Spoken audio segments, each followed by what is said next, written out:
The air is thick with salt and stillness. Not the crashing minus waves, sea minus shanty kind of salt, more like the kind that clings to your nose hairs and crusts your lips before you've even tasted the first morning fish. You're standing on a low wooden deck that creaks like an old man trying to remember where he left his sandals. Above you, a coconut minus fiber sailed roops lazily, not quite catching the breeze. But that's fine. Nobody here is in a rush. Welcome to the calm waters of the 14th minus century Malay archipelago, a world stitched together by ocean and silence. There's no rush minus our traffic here, just the gentle slosh of sea against hull and the occasional insult traded between boats and languages you don't speak, but can somehow feel the meaning of. Spoiler, they're not complimenting each other's oars. You probably won't make it through this day. And that's okay. That's the point. This is a place where the ocean hums like a lullaby and the world forgets to keep time. So take a deep breath through your sun minus warmed nose and gently click the like button. Yes, even here in the South China Sea, we appreciate a little encouragement. Comment your location and local time below, just so we know where you're drifting in from. Now let's ease into tonight's journey. Your name isn't written in the history books, but you're one of the thousands of nameless Malay sailors drifting across maritime Southeast Asia on a sturdy little boat made from planks sewn together with palm fiber and optimism. It's early morning, and the sky is still in a negotiation with the sun. You chew a sliver of betel nut as you squint at the horizon, not for land, but for taste. Yes, taste. Unlike modern navigators who obsess over star maps, GPS coordinates, and mildly panicked glances at Google Earth, you like generations before you taste the rain. Each island brings its own weather, and the rain carries signatures. To the trained tongue, rain from Sumatra is heavy and earthy, touched with volcanic spice. Rain from Borneo is lighter, mossy, almost fluoro. And rain from the open sea, clean. So clean it almost tastes like forgetting. This isn't fantasy. Ancient Malay sailors were known for navigating not only with stars and swells, but with their senses taste, smell, memory. Their word for knowledge of the sea is ilmu, and it includes everything from knowing the patterns of wind to the tone of a seagull's cry when it's just pretending to have found fish. As the sun creeps upward, your crewmates begin to stir. Someone mutters about the current. Another complains that the dried fish smells more like last week's fish. You nod. It does. But nobody throws it out. For a boat this small, every complaint is a form of entertainment. Historians still debate whether these sailors used a kind of proto-minus compass involving floating coconut husks and magnetic, or whether they simply relied on taste and a borderline magical memory. Both theories seem plausible. Neither explains how you always manage to avoid the hidden reefs that weren't there yesterday. The day passes slowly. You nap under the sail, dream of jungle birds, and wake to the gentle slap of flying fish against your hull. You lean over the edge, scoop a handful of seawater into your mouth, not to drink, just to check. There's a new taste in the wind. Something like cinnamon bark and iron. You're getting close. And not just to land. You're getting close to a story a rumor whispered between traders in Malacca, repeated by a fisherman in Java, and now drifting toward your boat with the same inevitability as the tide. It begins with a gold coin, a rotten mango, and a sailor who swears he heard thunder from a clear sky. But for now, you rest your head against the coiled rope beside your foot and let the story take its time. After all, there's no need to rush. The stars haven't shown up yet, but the sky is already dimming like a sleepy tavern that's trying to shoo out its last customers. You're still at sea, but the water's getting shallower. You can tell because the waves are more talkative now, gossiping in bubbly tones as they slap against your prow. You sit upright and notice the way your boat has subtly shifted course, like a polite friend trying not to wake you while steering toward destiny. Ahead lies an island low and green and suspiciously quiet. Not the ominous kind of quiet. Just the kind that tells you even the birds have agreed to sleep into night. No one speaks as you approach. Even your usually rumbly crewmate, the one with opinions about everything from sail knots to the ethics of dried squid, just stares ahead chewing the same piece of betel leaf for what feels like a record-minus-breaking third hour. This is Palubid on G, though no one calls it that yet. It doesn't have a name to you, just a shape, a smell, and a rain signature you've only tasted twice in your life. Once on a trade journey that ended with an accidental wedding, and once when you were too seasick to appreciate it. Third time's the charm. You beach the boat on soft sand, the color of toasted rice. No one rushes to unload cargo. Instead, the crew spreads out slowly, reverently, like this place is a bit too peaceful to be disturbed, all at once. A few of you begin building a fire. It isn't cold, but cooking without flame would feel disrespectful somehow. The strange thing about island fires, especially the ones you build after sailing for days, is that they always smell like memories. Coconut husk smoke curls into the sky like a grandmother's hand beckoning you to sleep. You don't fight it, but just as your eyes begin to droop, you hear it. A drum. Not the musical kind. A thud. Wet, heavy, distant, then gone. You glance at your companions. No one moves. Either they didn't hear it or they're pretending not to, both equally traditional responses to weird nighttime sounds. Here's a cultural tidbit you probably didn't expect in ancient Malay sailing tradition. Certain islands were believed to speak through trees and stones. Not in words exactly, but in signs, sounds, smells, patterns in bird droppings, yes, even that. Entire decisions about whether to trade or leave were made based on whether a rock had dew on it at dawn. Your crew knows this. So do you. So when that sound comes again closer this time, and definitely not imaginary you all stand, but casually, the way people stand when they're ready to run but don't want to admit it. And then a figure appears. Not ghostly. Just muddy. A woman, older than the sea feels tonight, dressed in bark cloth and clutching a bowl made from a coconut half-minus shell. She says nothing, only lifts the bowl to you, nods once, and places it on the sand. Inside is water. Not from the ocean. You pick it up. Sip. Rainwater. But not today's rain. Not even this week's.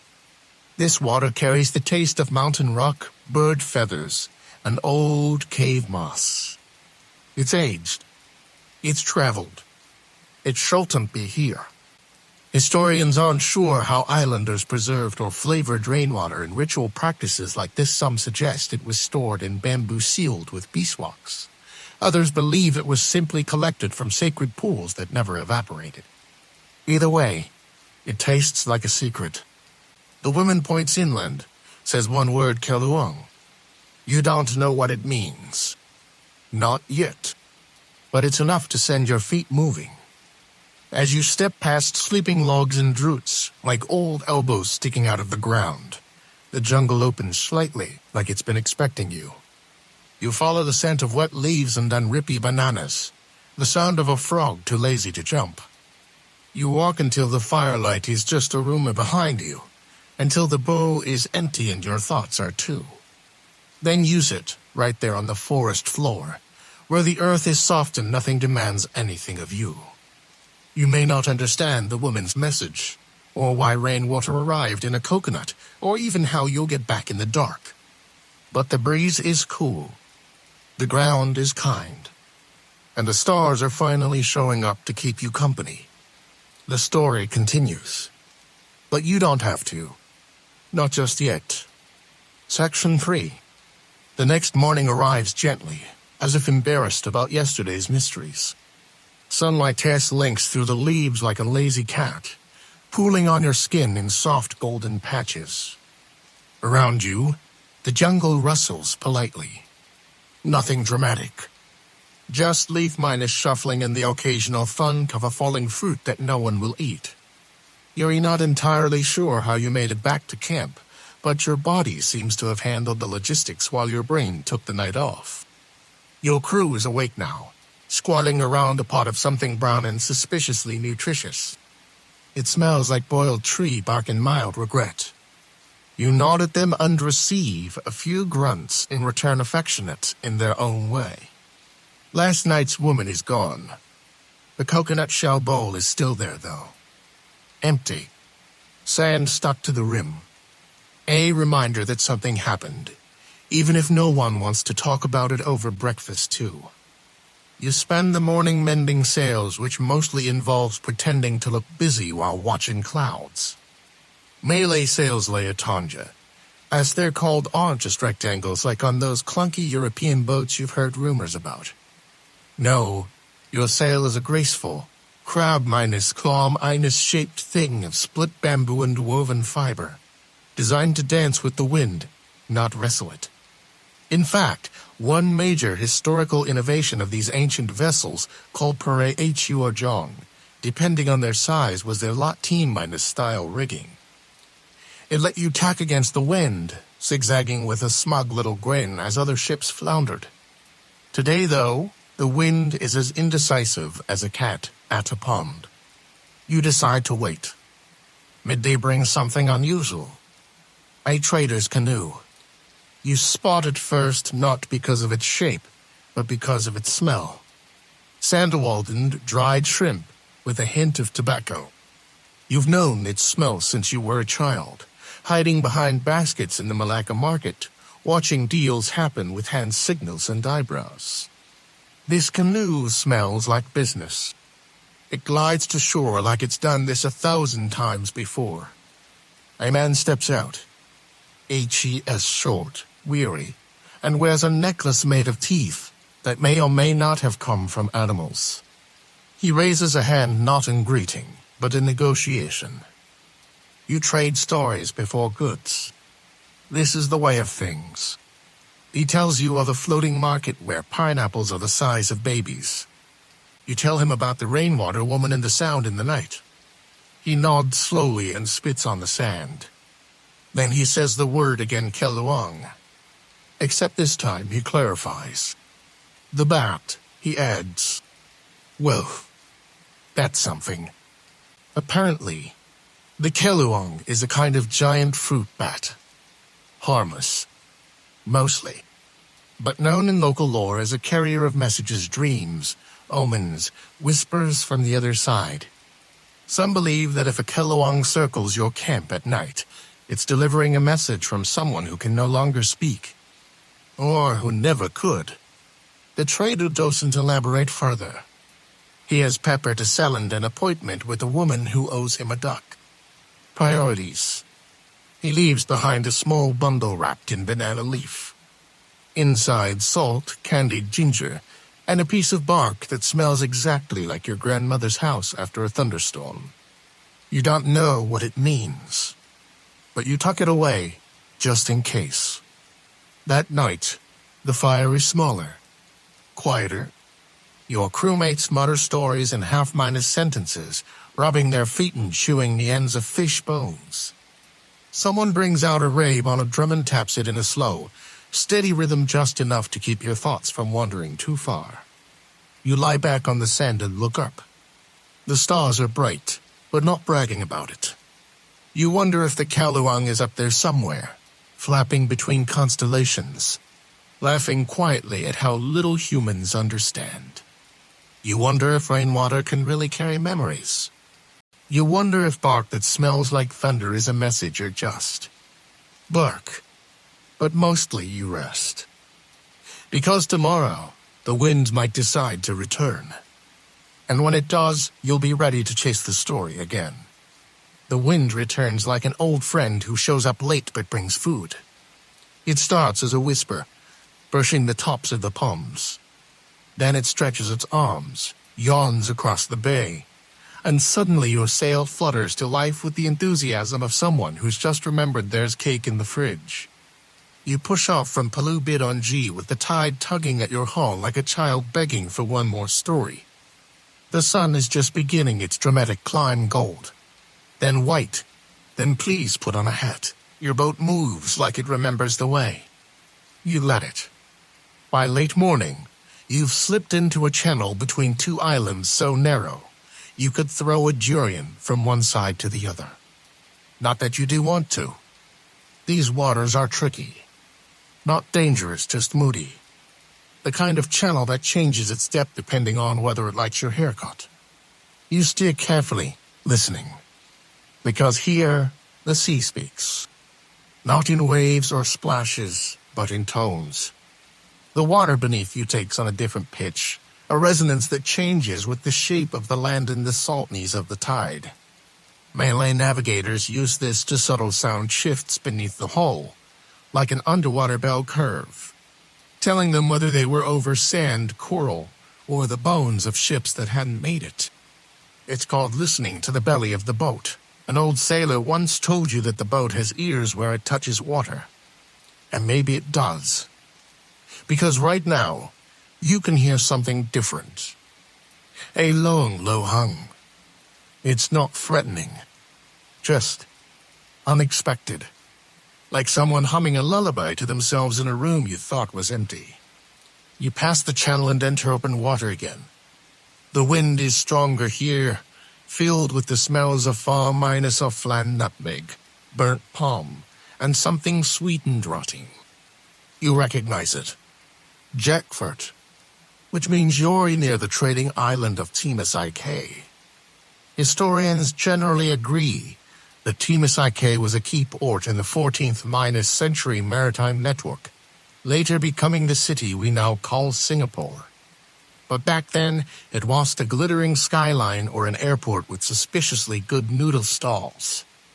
It was a muddy, thriving hub of trade, gossip, and surprisingly aggressive ducks. You spot the sails of other ships in the distance, some Malay, some Javanese, and one that looks like it's trying too hard. Probably a visiting Chinese junk, painted in colors no one asked for. You dock at a mangrove edge, your boat nestling between roots like a cat curling into a basket. The shore is busy. Traders yell in half a dozen languages, chickens perform their version of a military parade, and the man is definitely trying to sell you a monkey wearing earrings. You decline. Politely. As you wander through the market, something catches your eye, aced all selling scrolls. Not palm minus leaf books. Real scrolls. Thin bark pressed flat, inscribed with tiny script. You pick one up. The writing is in Old Kawi, the literary language of Java. You squint at the symbols. They speak of wind patterns, bird migrations, and oddly recipes for rain minus scent identification. One line in particular makes your brow rise. When the rain turns sour and the bat sings, seek the mountain that floats. Oh good. A floating mountain. That's helpful. You ask the scroll seller what it means. She smiles, hands you a cup of warm tea, and says it means someone's playing tricks. Or telling the truth. Same thing most days. You buy the scroll. That night you board your boat again. You lie under the sail and let the words repeat in your mind. Rain turning sour. A bet that sings. A floating mountain. You don't know where this story is going, but you do know the taste of rain is changing. You wake to the sound of boiling water. Not the kind in a kettle, but the kind that happens when fish are schooling just beneath the surface, flipping and flopping with enough enthusiasm to qualify as a concert. You sit up slowly, stretching your spine like a rope that's been coiled too long. Your boat rocks gently, anchored off the coast of Timisike. The market behind you is still asleep, though a rooster has begun its morning exaggerations and someone is already hammering something suspiciously musical. You dip a hand in the sea. The water is warmer today. Not hot, just settled, like a soup that's decided to be patient. You pull out the scroll again. The line still reads the same. When the rain turns sour and the bat sings, seek the mountain that floats. Cryptic, but you followed worse advice in your life. Once you followed a monkey into a cave and found a jar of nutmeg in Simon's left sandal. That was a good day. Today, your course shifts. Literally. You steer southeast into waters that don't have names on any map, because maps are still more art project than science at this point in history. Most navigation is aura, generational, and more than a little poetic. Your grandfather didn't give you a compass, he gave you metaphors. When the wind smells like burnt mango, turn your face west and sail until the stars tell you to stop. You used to roll your eyes at that. Now you find yourself sniffing the breeze with alarming seriousness. The sea is smooth today. The kind of smooth that hides things. You watch the ripples carefully. Malay sailors have a term for this air tinning, the calm water. It means watch your back. Sharks, reefs, spirits, anything can hide in stillness. Then you see it. Not a mountain exactly, but close. An island, rising steep and sudden from the ocean like someone dropped it there by accident. Jagged rocks. Cloud-minus wrapped peak. No birds. No boats. Just the quiet, watchful presence of a place that doesn't care if you found it or not. You didn't chart for this. Historians still debate whether some of these floating mountains described in early Malay seafaring tales were real volcanic islands, optical illusions, or metaphorical references to changing weather systems. Honestly, your vote is yes to all of the above. You approach carefully. The water shifts beneath your hull, still calm, but with undertones. Like a polite conversation that's about to turn personal. As you get closer, you notice something weird. It smells like rain. Not C-rain either. Mountain rain. The kind that falls on ferns and rocks and drips through moss before touching air. And you haven't seen a cloud in hours. You drop anchor and step onto shore. Your sandals hit black sand. Volcanic. Warm. Soft like old rice. The jungle begins immediately, no beach buffer. Just straight into trees. You hesitate, then step forward. The path opens by itself. You don't question it. You walk past orchids the size of soup bowls and ferns that brush your elbows like shy children. The air is thick, humming. Not with insects, but with something. Deeper. Like the whole island is holding its breath. Then you hear it. A high, reedy sound. Not a bird. Not a flute. A bat? You step into a clearing. There it is. A keluang. Giant fruit bat. Wings stretched from branch to branch like a shadow puppet waiting for its cue. It stares at you with eyes that don't blink. Then it opens its mouth and sings. Well, sings is generous. It squeaks in rhythmic, patterned bursts, oddly melodic, like someone whistling through wet clay. You don't understand it, but you don't need to. Use it on a mossy rock and listen. The bat sings until the sky turns silver. Then it folds its wings, yawns, and disappears. You're alone again. But something's changed. The rain is coming, and it will taste different. The first drop hits your forehead like a finger tapping you on the sole. Then comes the rest, gentle, warm, oddly fragrant. You tip your face upward and open your mouth. It tastes floral? No. Woody. Sweet and bitter, like guava leaves soaked in tea. You swallow, and for a moment, you remember something that never happened. A kitchen with no walls. A voice humming a lullaby you don't know the words to. You blink. The rain stops. Well, that was abrupt. The jungle is steaming now. Not boiling, just misting like it's exhaling. You stand, brush off the moss, and make your way back down the mountain not minus a minus mountain. The path still clears for you, as if it respects the fact that you didn't interrupt. Your boat waits where you left it. The tide has nudged it a bit, but it hasn't wandered off. Loyal, like a lazy dog. You set sail again, heading north, your sail catching the wind as if it was promised a second act. The sea is playful now, with rolling waves that nudge and sway rather than slap. You smile. It's a good day to be a person with a boat and a few too many questions. As you sail, you pull out a small clay bowl from your pack, the kind used for spices or chewing bark. You fill it with collected rainwater from your tunic. Just a few drops. Swirl it. Sip. New taste. You jot down a few words on bark paper, notes a fake. Smells like roasted leaf. Feeling gently unsettled. Congratulations. You're officially arranged sommaler. Midday brings birds. Not the small, polite ones. Big, dramatic birds. Hornbills, probably.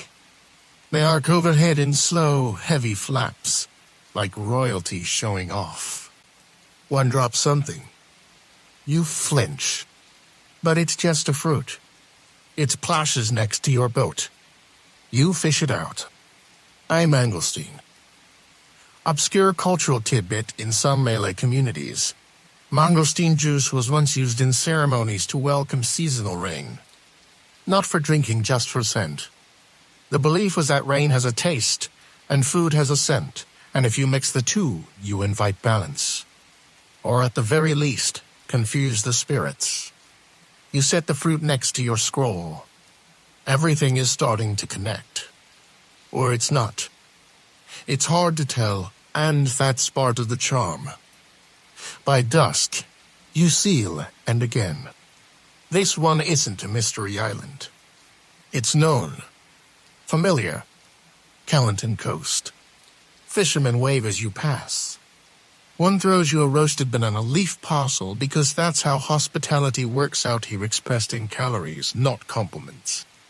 You land, and for the first time in days, you walk on a path that's paved.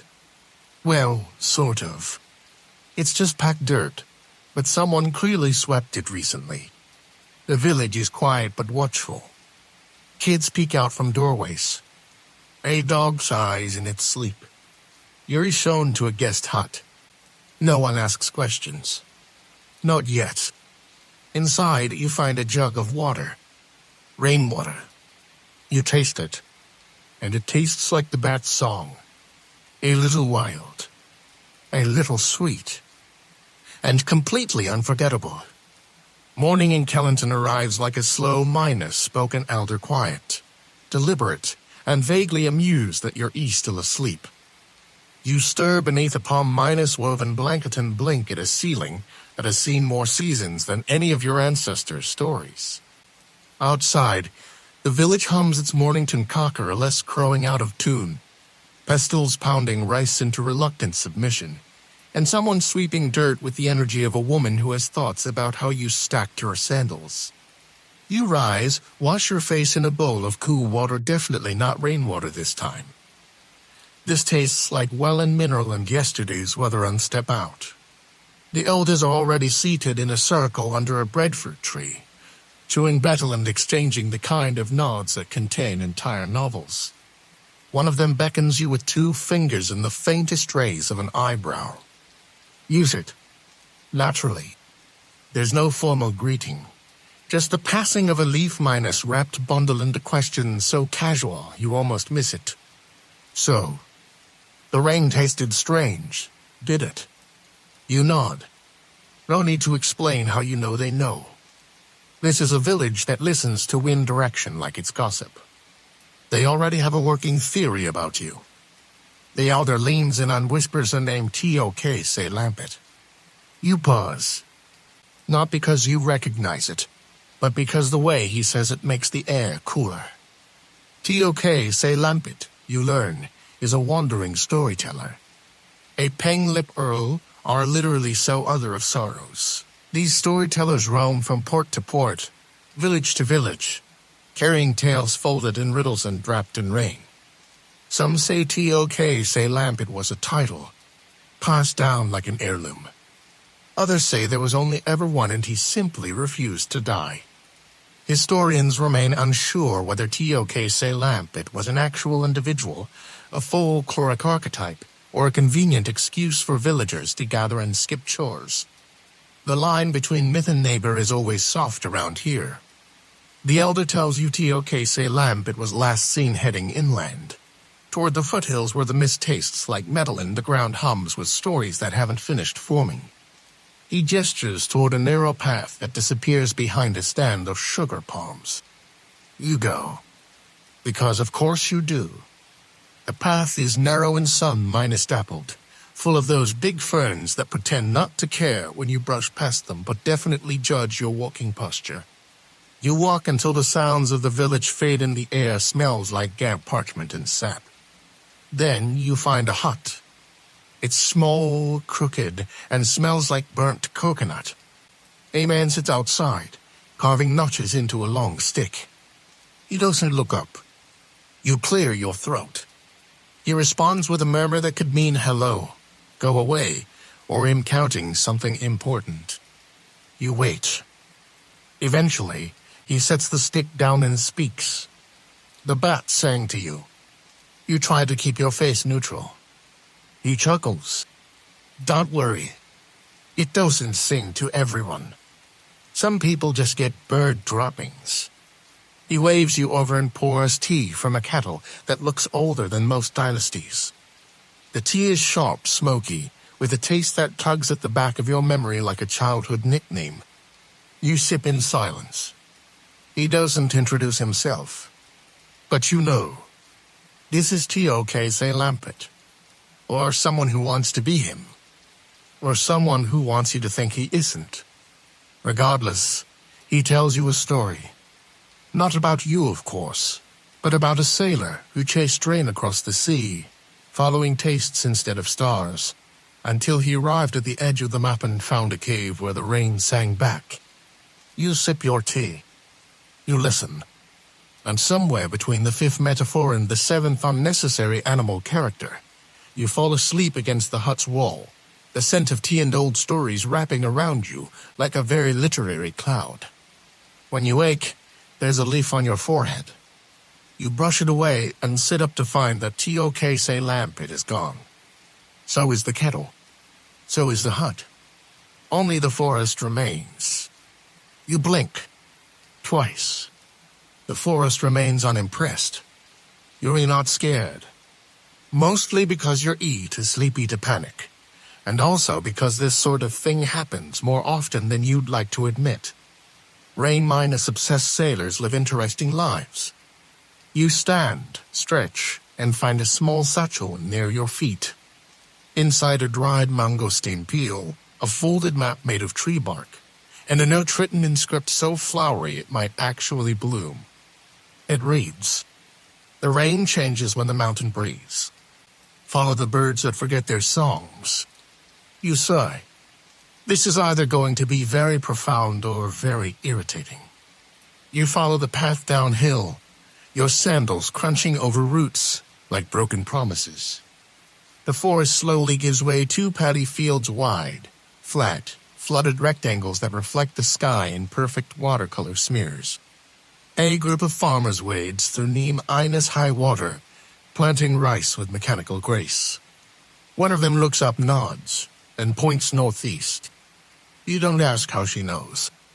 The Malay word for knowledge isn't limited to books or lessons, it's ilmu, and it can come from dreams, whispers, or the shape a cloud takes at noon. You've learned to trust it. You travel toward the mountains again. Not the same as before. These ones are lower, broader, the kind that squat patiently under the clouds rather than rising above them in drama. Birds flutter above, mostly quiet, until they aren't. Suddenly, a chorus erupts, chaotic, confused, overlapping like too many people telling secrets at once. The birds circle above a single hilltop, their wings tracing something in the air. You squint. Smoke. Not fire smoke. Incense smoke. You climb. At the top, you find a shrine. Simple. Wooden. Draped in cloth that dances even when there's no wind. A woman stands beside it, painting something onto a wide leaf with a brush made from her own hair. She doesn't look up. "You're elate," she says. You open your mouth to argue, but she raises a finger and points behind you. Rain. It's coming. You barely have time to turn before it arrives, not a downpour, not a storm. A gentle, persistent sprinkle, the kind of rain that has no interest in making a scene. You hold out your hand. It tastes familiar. Cinnamon, pepper, and something electric. Demus Icaeus rain, the woman says, still painting. But changed. You ask her how. She shrugs. The wind speaks. The clouds listen. We just taste what they decide. She finishes her painting, holds up the leaf. It's you. Or at least someone wearing your face, sailing a boat made of rain and threatened starlight. She hands it to you. It won't last, she says. But you should keep it anyway. You do. And as the rain continues, warm and strange and full of memory, you sit beside the shrine and let yourself be quiet. You don't need answers right now. You have rain. And sometimes that's enough. You leave the hilltop shrine in silence, because it feels like the sort of place where thank you should be whispered into the wind, not spoken aloud. The painted leaf is tucked carefully into your satchel, nestled between the mangosteen peel and the bark scroll, like a dream hiding between 2 pages of a travel journal. It still smells faintly of clove. The path down is slick with rain, but it doesn't bother you. Your feet know the way, even if your head's still humming with metaphors. The birds above you have resumed their song, but slower now, as if they've agreed to give your ears a break. By the time you reach the lower slopes, the rain has stopped so quietly that you almost miss the moment it ends. The air smells fresh. Not like the ocean. Not like the jungle. Something new. Something in between.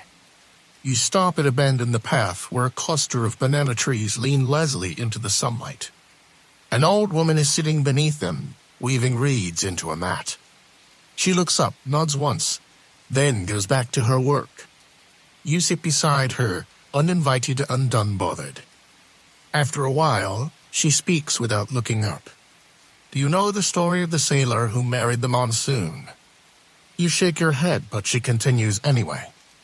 He was a stubborn man. She says, loved the sea more than anything, which was inconvenient, because the sea never promised to love anyone back. One day he met the monsoon not as wind or rain, but as a woman with storm-colored eyes and hair that crackled like thunder. They danced for a season, then another. Then he asked her to stay. She laughed and said she couldn't. He tried to anchor her. She vanished. And for the rest of his life, he could taste her in every sudden downpour. You nod. You don't know if the story is a warning or a memory. Probably both. Like most things worth remembering. The woman finishes her mat, hands it to you, and says, you'll need this soon. The next rain won't be kind. You open your mouth to ask where you should go next. She points to a half-covered path that disappears into a copse of bamboo. Follow the one who doesn't speak, she says. H.E.S. been waiting. You hesitate, but the path is already opening like an invitation you can't decline. You go. Halfway through the bamboo, you find him. A boy. No older than 12. Silent. Barefoot. Eyes like still water. He doesn't greet you, doesn't ask questions. Just turns and walks. You follow. He leads you through flooded rice fields, past sleeping buffalo, over narrow bridges that creak like bad jokes. The whole time he says nothing. But somehow, HES telling you everything. You arrive at a lake. Flat as glass. Round as the moon. No boats. No people. Just the quiet breath of mist curling over the water. The boy steps into a canoe you hadn't noticed before. He gestures. You climb in. And together, you paddle into the mist. The lake swallows sound. Not in a sinister way, more like a grandmother cleaning up after a long party. No echoes. No chatter. Just the hush of the paddle dipping into water and the occasional sigh of a heron somewhere behind the veil of mist. The boy still doesn't speak. But somehow you feel understood. You pass floating lilies the size of dinner plates and clusters of reeds that bow as you drift by. Everything here seems to know you're passing through. Nothing clings. Halfway across the lake, the mist begins to shift. It thickens at the edges, curls overhead, then opens like a curtain. You blink, and there in the middle of the lake is a platform. Not a dock, not a temple. Something in between. It's made of wood so old it looks like it grew from the water itself. Ropes hang from poles like forgotten prayers. At the center is a single stone basin, filled with rainwater so still it reflects the clouds like a second sky. The boy gestures again. You step onto the platform. He stays in the canoe, watching. You approach the basin. The water calls to you, not with urgency, but with familiarity like an old friend clearing their throat in a crowded room. You cup your hands, lift a little, and taste. And it's everything. It's the mountain rain from the island. The sweet minus and minus, our note of Timus IKS drizzle. The sharp metallic sting of the hilltop shrine. The cinnamon minus musk of the bat. Even a faint trace of the kale along Isako, folded into the flavor like a secret spice. Your chest tightens. Not in fear. In recognition. This rain remembers you. It remembers every path you've walked, every shore you've touched, every moment you tasted the world instead of measuring it. You sit beside the basin. The boy finally speaks. They say if you taste all the rains, you can speak to the wind. You glance up. He shrugs. But maybe the wind just wants someone to listen. He pushes off, drifting back into the mist. You stay. Because the platform doesn't feel like a destination. It feels like a pause. A breath between thoughts. Around you, the lake ripples softly. And then from nowhere, from everywhere, a voice. Low. Gentle. Not quite male. Not quite female. It says, the next storm will ask for your name. Don't answer too quickly. You don't move. You don't need to. Because in this place, time takes off its shoes and sits beside you. And the water tastes like memory. You don't remember falling asleep on the platform. But you remember waking. The wood is warm beneath your back, and the sky above you has forgotten to be blue. Instead, it's that soft, colorless haze that smells like morning on wet stone. You sit up slowly, joints creaking like a boat easing off the beach. The basin of rainwater is still full. A dragonfly skims its surface and moves on, unimpressed. The boy and his canoe are gone. But beside the platform, tethered to one of the wooden beams with a knot that looks more symbolic than practical, is a new boat. This one is different. Lower to the water. Made from something smoother than wood, but not quite metal. It hums when you touch it. You climb in. It responds like it's been waiting. No oars. No sail. But it moves. Slow, steady, silent. The lake releases you without ceremony. You drift forward, through a tunnel of mist that parts with the grace of theater curtains. On either side, the world is changing. Trees bend into unfamiliar shapes. Flowers bloom in silence. The air thickens with a smell that's hard to place, like burnt mango skin and cold bamboo. You've entered a place without maps. This is the edge of Ilmu, the space where knowing becomes sensing. Where names fall off things and you have to taste your way forward. Malay sailors had a name for this kind of travel. Menjaga rasa.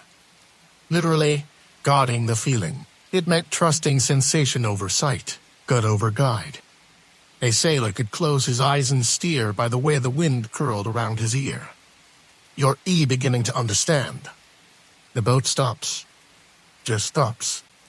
No bump, no jerk. It's like the water said, this is far enough. Ahead is a stone jetty, slick with moss, leading to a building half-minus sunken into the lake bank. It leans slightly to one side, like it never made up its mind about standing. You step out and walk the stones. Inside the building, there are shelves. Rows and rows of them. Not books. Not scrolls. Jars. Clay jars. Hundreds. Each sealed with wax and marked with symbols you can tread but feel you've always known. Each one labeled with a single thing: a date, a location, and a flavor. This is the rain library. The air in here is soft and damp, like the breath of old paper. You walk past jars labeled to be a early flood season, Seer WAK after the ash rain, and Keto when the birds forgot. You open one. Just a crack. The scent that escapes is so specific it almost knocks you off your feet with turmeric cold wind, and the exact sadness of leaving your grandmother's house for the last time. You seal it quickly. Some rains don't like to be remembered too fast. You find a small plaque carved into the wall. Not in words, but in grooves. The message is simple, and somehow you understand it. To taste rain is to remember the sky. To bottle it is to ask the past to sing. You sit on the floor. You let that line rest on your chest for a while. And then you do something no one's asked you to do. You open your satchel. You take out the painted leaf, the mangosteen peel, the scroll, and you begin to write your own label. Because maybe the rain that touched you, the one with the cinnamon voice and the Keluang yes, whisper deserves to be remembered too. You leave the rain library without taking anything. Well, except the smell of the place, which now clings to your clothes like a polite ghost. Back on the strange boat, you let the water carry you. No paddle. No push. Just faith in the drift. You lean over the edge, trail your fingers through the surface, and feel the texture of a place that no longer pretends to be ordinary. Eventually, the mist clears. You emerge into a wide delta, where rivers braid themselves like sleepy hair. The sun is returning, though half-minus heartedly, and the breeze now smells faintly of salt and a festival you forgot you attended. Ahead lies a fishing village you've never seen and yet already know. Houses on stilts. Nets drying like prayers. A woman pouring water onto her doorstep while scolding a cat that clearly doesn't care. You dock without ceremony.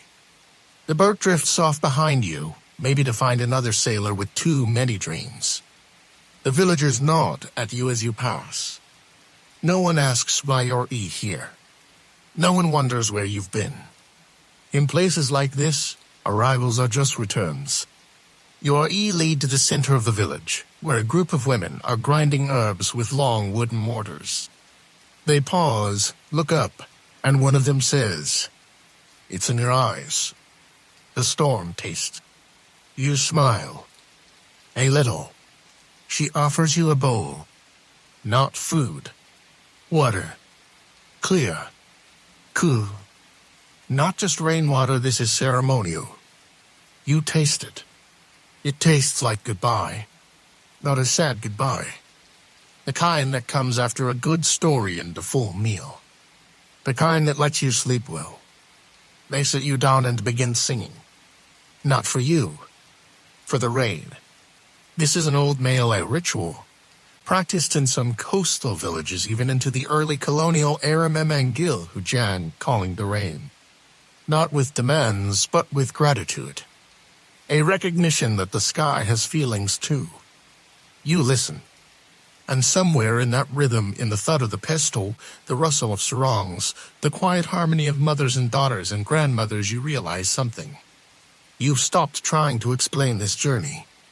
You've stopped wondering whether it was a dream, a myth, or a very elaborate humidity minus induced hallucination. Because the rain tastes real. The path tastes real. And you taste like someone who listened. As night falls, a fire is lit. Not to cook, not to warm, just to sit beside. You join them. Someone hands you a sliver of candied ginger, wrapped in betel leaf, soaked in something sharp and sweet. It makes you laugh. You haven't laughed in days. And in that moment, beneath stars that hum low and warm, surrounded by voices older than charts, you feel it. The wind shifting. Not forward. Not back. Just deeper. You wake to drums. Not war drums. Not festival drums. The kind of drums that mark time for things that don't care about clocks. Soft, irregular, half-minus asleep rhythms. Like someone tapping the side of a coconut to see if it remembers the rain. You stretch under the morning sky, the fire beside you reduced to a few orange size. The villagers are already awake, already moving in those elegant, half-minus dreaming ways that people do when they've lived near water their whole lives. The woman from yesterday, the one with the storm in her voice and the quiet certainty of someone who's never once doubted the smell of clouds, comes to you with a bundle wrapped in banana leaf. For the crossing, she says. You don't ask what you're e-crossing. You just nod. Inside the bundle dried pandan, a lump of sugar hardened into a small mountain, and a sliver of something dark and sticky. Rain minus stewed bark. You know the taste. It lingers in the corners of your memory like a childhood and played only during storms. There's a boat waiting. Of course there is. But this one is different again. Covered. Ornate.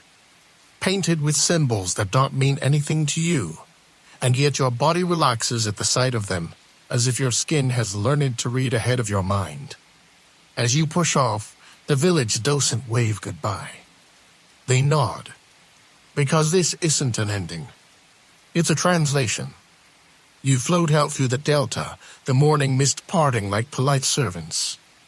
The water here is slow, thoughtful, the kind that remembers every fish that's passed through it, and every hand that ever tried to name it. Then you see it. Not a storm. Not quite. A shimmer on the horizon like the air itself is chewing on a thought. You steer toward it without steering at all. The boat knows. The rain knows. You're just along for the taste. As you approach, the wind changes again. Now it smells like rice husks, like copper coins, like apology. This is the mouth, a place whispered of among old Malay seafarers as the point where the world folds in on itself. Not quite death, not quite dream. Just abandon the map no one admits to charting. Scholars still argue about whether this mouth was a real navigational term or a metaphor passed around campfires to scare apprentices. But when the weather turns and the birds vanish, even skeptics fall quiet. You pass through. It feels like being swallowed by silence. Inside, the air is heavier. Your breath shortens not from fear, but reverence. Like stepping into a temple built by waves. All around you water. Above pale sky. Below darker water. No horizon. Just echoes. You close your eyes and taste. It's the rain from your first journey, the clean, open-minus seed drizzle that carried no memory, no message. Just presence. And now it carries everything. All the spices. All the songs.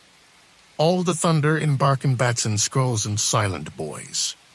You exhale. You speak a name. Not yours, but the one the wind gave you. And the mouth listens. There is a saying among old sailors. Those who hear the sky must also learn to answer in silence. You understand this now. The boat drifts again gently, like a page turning at the end of a story. But it's not the end. It's never really the end. It's just another bend in the same wet thread. The shimmer behind you fades. The mouth closes. You're an open sea again. But something's different. You know where you are. Not because of a compass. You still don't have one of those. And not because of stars they're asleep, buried under daylight. You know because of the taste of the wind. And it tastes like direction. You steer this time by instinct. By memory. By the way the air hums in your ears when you tilt your head just right. The islands appear slowly, like old friends reluctant to admit they've missed you. Their shapes are familiar, the sleeping crocodile curve of Langkawi, the sharp stone teeth of an Ambas, the low, laughing hills of Banka. You smile at them. They don't smile back, but you can tell they're glad to see you. You dock at a port bustling with noise. Laughter, bargaining, the clink of pottery against pottery. It smells like spices and fishing with that's been turned into stories. Malacca, not the modern one. This is the early 1400 seconds. The Sultanate is just finding its stride, and the port is pulsing with more life than a beehive at noon. Chinese traders unload porcelain. Indian merchants haggle in 3 languages. A Javanese musician plays a bamboo flute while also trying to sell soup. You walk through it all like someone who belongs here. Because you do. The scroll on your back. The leaf in your satchel. The rain still clinging to your skin. They know. You find a stall selling maps. You ask the vendor if he has one for where you've just been. He laughs. No such map, he says. But I can sell you one for where you'll end up. You buy a bag of nutmeg instead. It tastes familiar. At the edge of the market, a boy is painting on dry banana leaves. You crouch beside him. He looks up and says, "I dreamed of a boat made from rain." You nod. He smiles. And keeps painting. You walk to the dock, sit at the edge, and watch the sun touch the water with lazy fingers. Someone brings you tea. Someone else brings you silence. You accept both. The air is gentle now. The wind no longer tugs. It simply waits. You close your eyes. And you whisper thank you to the rain. Not because it answered your questions, but because it taught you to ask better ones. The rain returns one last time. Not a storm. Not a warning. Just a passing drizzle that arrives without introduction. The way old friends show up unannounced knowing they're welcome. Knowing they don't need to explain. You don't move from your place on the dock. The drops land lightly on your arms, your brow, the wood beneath you. Each one with its own weight, its own tiny story. You tilt your head back and let the sky taste you in return. You've come full circle. But circles are deceptive. They're not loops, they're spirals. You're not back where you started. You've risen. Widened. Steeped. The city of Malacca hums around you. But the noise is quieter now, or maybe you've just learned how to listen without needing to hear. Traders still shout. Sandals still slap. Someone is still offering monkeys in vests to passing captains. You've learned to let it all float by. In the distance, a small boy tosses a stone into a puddle, laughing at the splash. The ripple spreads in widening rings across the flooded street, catching the reflection of a vendor's umbrella and the crooked eaves of a spice house. You think of all the ripples you've made. The boat that sailed by taste. The hill that sang in bat's song. The mouth of the sea. The rain library. You touch the satchel beside you. Inside the painted leaf, the bark scroll, the bundle of storm-dried herbs, and a small vial of collected rain. Just one drop left. You open it. You taste it. And it tastes like gratitude. No mystery. No riddles. Just the flavor of something that wanted to be understood and was. You stand. Stretch. The bones of your back pop like bamboo in the wind. It's time. But not to go. Just to keep walking. Because the rain will return. And when it does, you'll know exactly what it means. Maybe not in words, but in taste. The journey is over now. Not with a bang, not with a storm, but with a soft exhale. The kind of ending that doesn't shut the book, just folds the corner of the page. A quiet pause. A whisper between one rain and the next. You're still sitting beside the sea, aren't you? The dock is damp beneath you, but it's familiar. The sky has settled into a soft blue-gray, like an old shawl draped across the shoulders of the morning. No more riddles. No more voices. Just the creak of ropes, the occasional cry of a gull, and the steady, slow breath of the tide. Your hands are empty, but full. You carry no maps, but you know your way. The salt on your lips is old rain. The scent in your hair is driftwood and cinnamon bark, and the smile of someone who finally stopped looking for answers and started listening to questions. You've tasted rain now. Not just any rain, your rain. And through it, you've touched a world that never needed to be conquered. Only noticed. So sleep now if sleep is what calls you. Let your breath slow like the tide going out. Let your limbs grow heavy like ropes coiled after a long day. Let your mind become mist, rising from the warm boards of an old, silent boat. You've sailed far enough for one night. Let the ocean hold your dreams. Let the wind carry your thoughts. And when the rain comes again, let it fall softly. Like a story retold beneath the stars. Like a lullaby in a language you don't remember learning. Like home. Good night, sailor of taste. And thank you for listening.